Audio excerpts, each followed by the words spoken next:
坤哥英语针对你的留学考试提分痛点，提分快准狠，提分狠来坤哥。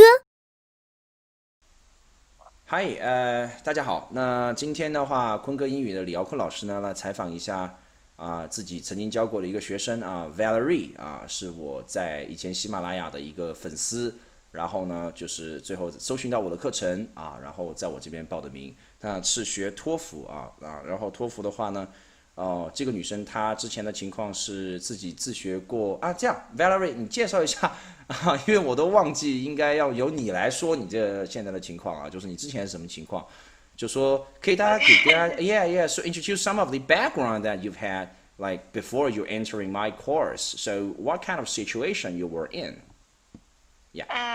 Okay. Hi, everyone. Valerie, and I'm was began to prepare for TOEFL for around half years, and before I met Kunge, I also took some other TOEFL class, those traditional one, but it turns out not to work very well. So, especially my speaking part.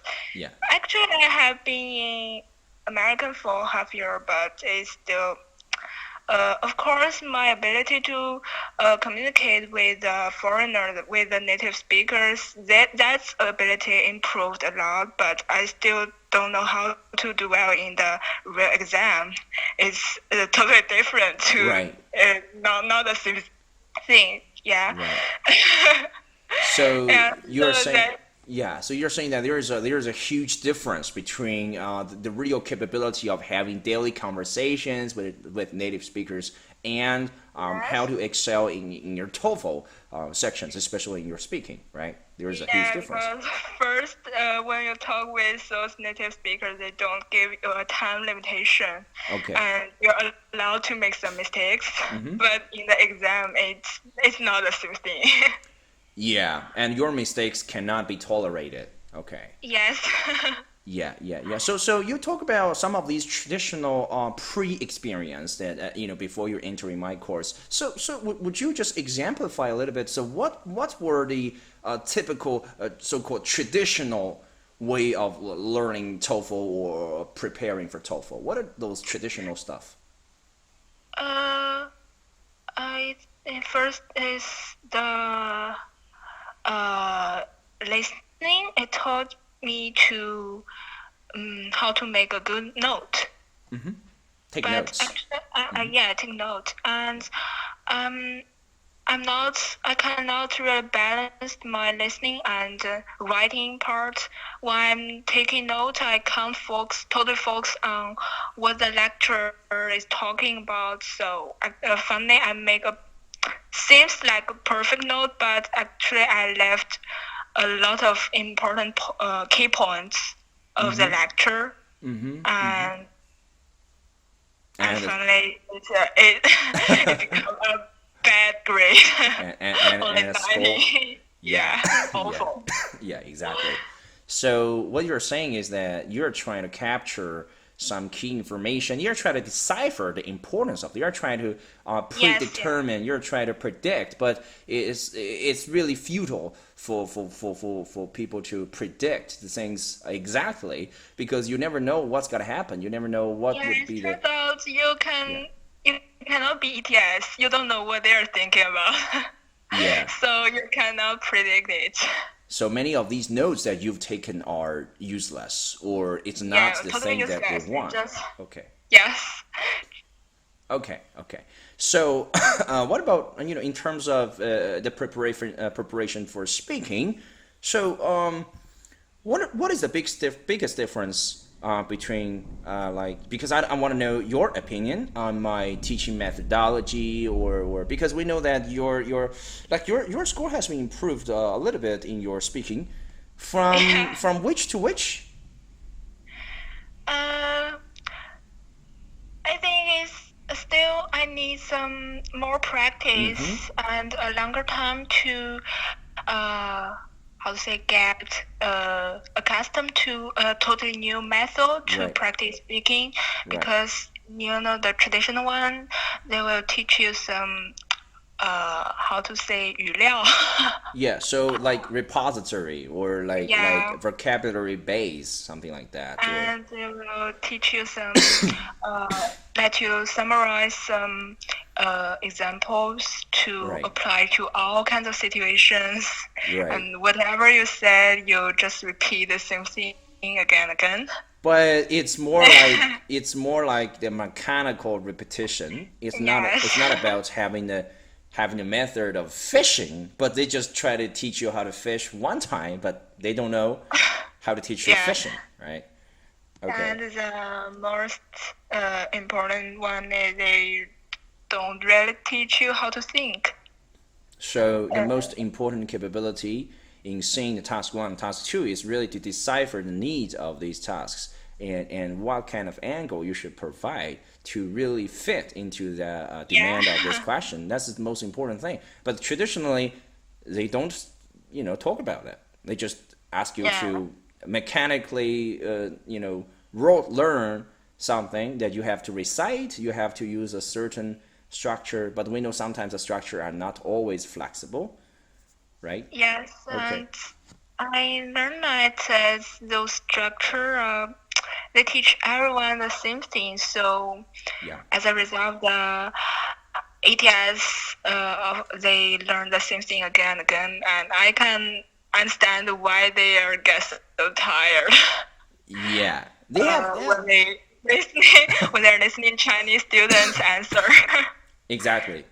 Well, they have a kind of automatic cloud computing system, 云计算, and they have some big data, 大数据, so they could analyze the things automatically. I mean, if your ideas are overlapped with a lot of the common answers in China, they would redeem that you were cheating and you were just reciting from everybody else's like so-called standard answer from the net.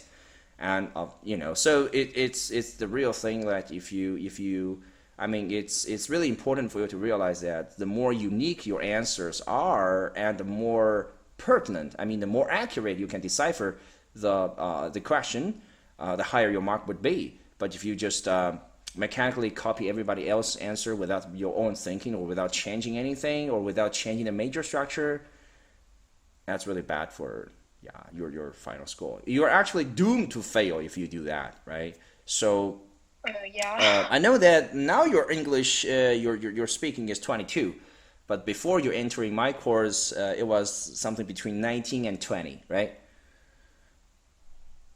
Yes. Okay, and you're not satisfied, right? Maybe you want to be higher in the future in the speaking? Yeah, my goal is 24. But, 24. I know it's can be really hard to over 23. It would be. Yeah, because you need at least one good in all those sections. Yeah, and that's the threshold. Dimension still need more practice. Exactly. I think you get a right direction, but you need more practice to really get familiar with the feeling of speaking English intuitively or spontaneously, but you should get used to. Yeah, but now you're preparing for GRE or GMAT? GRE, right? GRE. Okay. Yeah, so you already passed the phase of preparation for TOEFL. You already achieved your first stage goal, which is 100, right? Okay. Yes. So you want to be in the future. You want to be more than 110, like that's a really high score. I actually, if I can get 105, then I will. You will be satisfied. You will just go to shabu shabu or have some hot pot or. Yeah. Okay. But cool. if I can get 110, that wow. Yeah, I think you have that potential. I mean, you are able to comprehend. Comprehend the things that I've taught, and also you're able to really motivate yourself and galvanize yourself to practice more. I think you're a person who is really insistent. That is kind of positive personality trait. Okay, it's great. So talk about your listening. We know that you had the biggest progress in your listening. Well, tell us something about your listening progress. So what about it? So what a difference between the old method and my method. What's your opinion on that? Well, one of the biggest change of my listening is that I try to stop taking notes. Yeah. Because the reason I say I try to stop because even today I can't really get rid of my notes, but I try to take as little as I can. Sometimes I just can't stop pick my pens and write down something, but when I realized it, just put it down. And I try to make sure even the little words I took is all the key points, something that does matter for the whole structure of the lecture or conversation. Yeah. And I also try to imagine what happened in the lecture, but try to thinking instead to visualize the situation, right? Yeah, yes. to have some pictures in your mind. Okay. Yes. Cool. So you had a progress from 19 to 27 is like 8 score progress, and 27 we know, as everybody knows it, it's really a high score. I mean 27, 28, 20, 29. I mean, maybe next time if you're really lucky, if you're really in the right state, maybe you can even have 30 or 29, because it's essentially the same skill. You just need to be more familiar with that. Okay. So you said you're trying to minimize your note taking. So you're still struggling in getting rid of all your notes, right? That's yeah. that's the old habit you have. Long-term habit, yeah. But it's okay because if it doesn't affect my listening part, I think I can accept it. Yeah. Well, let me. So based on Valerie's example, I would share with everybody here is like in the listening, what is the real stuff? What is the real secret to achieve high? Everybody's different. Like you have different brain structure. We have the same brain structure, but you have different mechanism for thinking. Everybody's different. Yeah. So I would suggest most people to forget about taking notes, but pay attention to the major idea or something. But many people would have some bad, maybe they would question the feasibility of this method. They say, oh, if I don't take notes, maybe I will be really distracted. But actually, no, because if you know how to answer, how to really prepare for your listening in a professional class, for example, in my class, and you will understand. Actually, many of the things that you deem necessary would not be really necessary, because it's really hard, like Valerie said, it's really hard to prejudge what's going to happen. And so all you have to do is when you're doing listening, just concentrating on the content and do some visualization stuff. So, but Valerie, like you never get rid of note taking entirely. It's because maybe you are like entwined with some of these old, habit that, right? Yes, and I'm always afraid, what if I forgot something? So you I need just something. need some keyword to remind me. You need something to feel comfortable. You need something to back you up spiritually. Yes. Okay, this is what we're talking about. This is really advanced because this is what we're talking about, the rituals, right? Just like doing the certain kind of ceremonial ritual stuff. Like before you go to bed, if you had a prolonged insomnia problem, which means you cannot sleep well, probably you will listen to some jazz music, have a warm shower, and drink some warm milk, because these are the rituals. And after you've gone through this, and you will be able to go to bed. So these are the things that you've told yourself to believe to be true. Like it's not always necessary. Like you don't have to take any notes, but if you believe that I need to take some notes to feel comfortable, then do it. Okay. That's your thing. But my further suggestion for you next time is, you're 27, already really high, but I guess maybe you can even be 28 or 29 or even 30. So what about trying to stop taking notes entirely? I know that will be a little bit of a challenge for you firstly, but I think if you really think positively and do more trials, I think you will be able to find the right pace. You will be able to find the right stuff for you, and you can be even better. Okay? Okay, I'll try. Okay, nice. So besides my course, what else have you done to really improve your English foundation? I mean, what are your activities after my courses? I think one thing also the foundation for English learning is still the vocabulary. Yeah.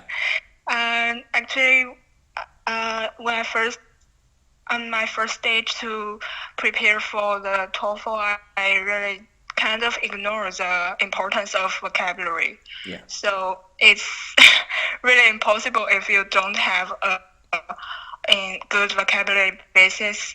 If you want to get some high grade, it's impossible. Yeah. So what do you do?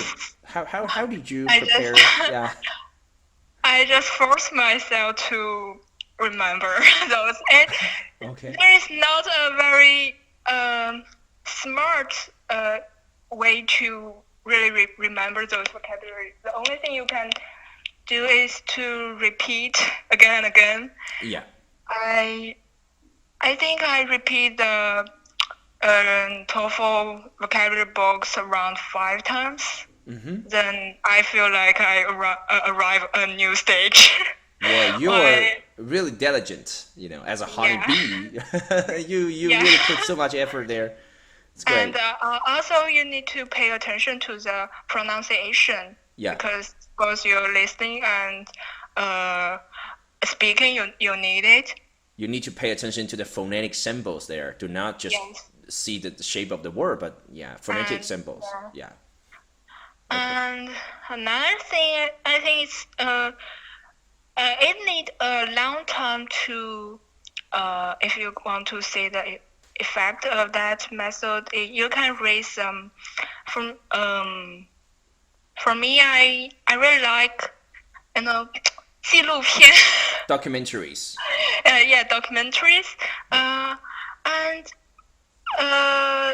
those documentaries I watched is you don't have Chinese subtitles, or you have both English and Chinese subtitles. And when you first watch them, you can block those Chinese subtitles to see if you can understand it. And if you find you totally cannot understand what it's talking about, you can read the Chinese subtitle with the English subtitle, then block the Chinese subtitle. Yeah.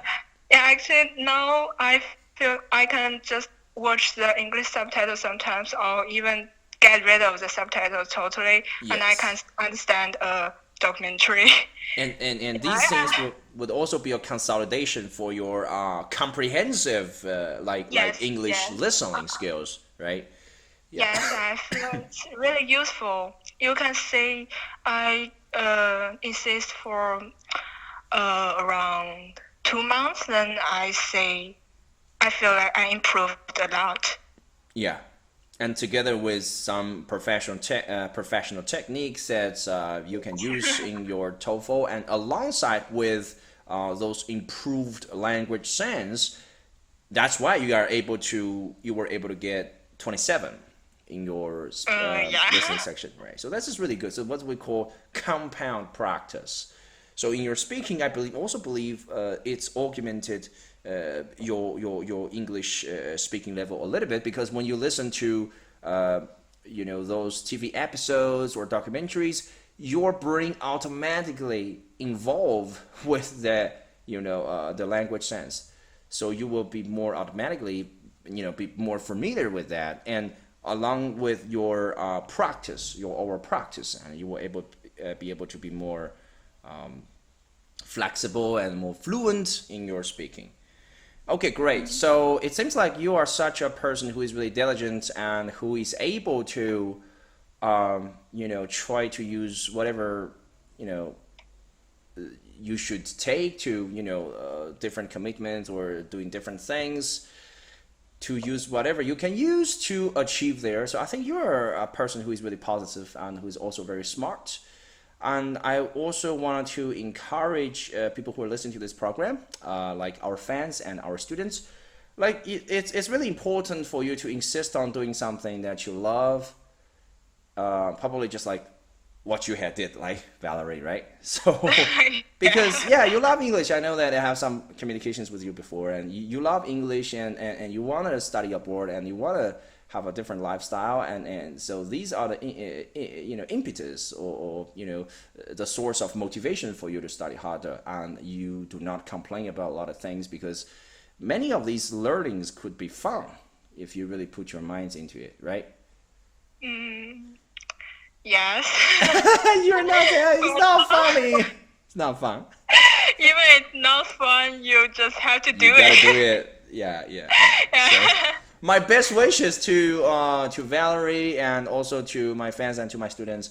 And Valerie, I hope that you can be even better in the future in your TOEFL. I think you're able to achieve even higher. Yeah. And what is your current plan? You're studying. You told me you're studying GRE, right? Preparing for GRE. Yes. And believe me, if you the audience of this program, if you are going to prepare GRE in the future, remember to start to remember the vocabulary right now. Yeah, because these vocabularies are different, right? You gotta start earning on. For GRE, vocabulary is almost everything. Oh, okay, cool. So maybe in the future, like you can share some of your GRE experiences with our audience. Maybe. And well, I hope everything goes well with you, Valerie. Have a happy life, happy learning, right?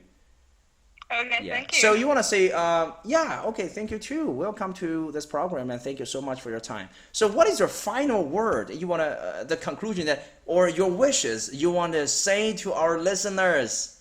What is your word? The final sentence before you go? Final sentence? Yeah. Okay. I think maybe stay positive, stay hungry, and fear none. Wow. So that your word is a combination of Jack Ma and Steve Jobs and a lot of these great entrepreneurs. You're great. You're really positive and really humorous. Well, thank you for your time, Valerie, and hope everything best for you in your future life, right? Okay. Yeah, just keep talking and just be happy, okay? Okay. Bye-bye. Have a nice day. Bye-bye. Okay, bye-bye. Cool. 扫码关注坤哥英语公众号，或打开微信搜索关注 LYKDOPELEE， 即可获得最高达1000元的学习新人大礼包。别忘了，咱们坤哥提分就是快准狠，提分狠来坤哥。